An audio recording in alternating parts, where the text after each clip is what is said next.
இந்த புதிய நாளிலே ஆண்டவராக இயேசு கிறிஸ்துவின் நாமத்தினாலே உங்களை வாழ்த்துகிறோம்.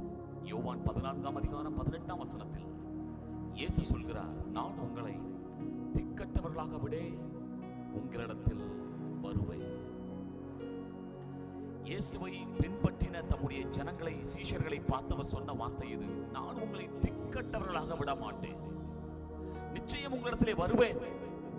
இன்றைக்கு நாமும் கூட அவரை பின்பற்றுகிற அந்த உன்னதமான அந்த விசுவாச ஓட்டத்திலே, இந்த உன்னதமான சேவையிலே தேவனை பின்பற்றி கொண்டிருக்கிறோம். ஆண்டவர் நம்மை இந்த காலவெளியிலே உற்சாகப்படுத்துகிறார்.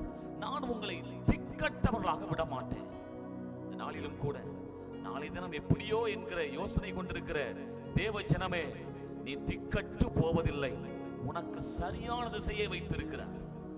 அவர் நிச்சயமாக நமக்கு சரியான வழி காண்பிப்பார். ஏனென்றால் அவர் நம்மோடு கூடத்தான் இருக்கிறார். அவர் சொல்லி போனார், நான் சென்றாலும் தூய ஆவியானவர் உங்களிடத்திலே வந்து அவர் உங்களை தேற்றுவார், உங்களுக்கு துணை செய்வார். அந்த துணையாளர் நம்மோடு கூட இருக்கிறபடினாலே நாம் திக்கற்று போக மாட்டோம்.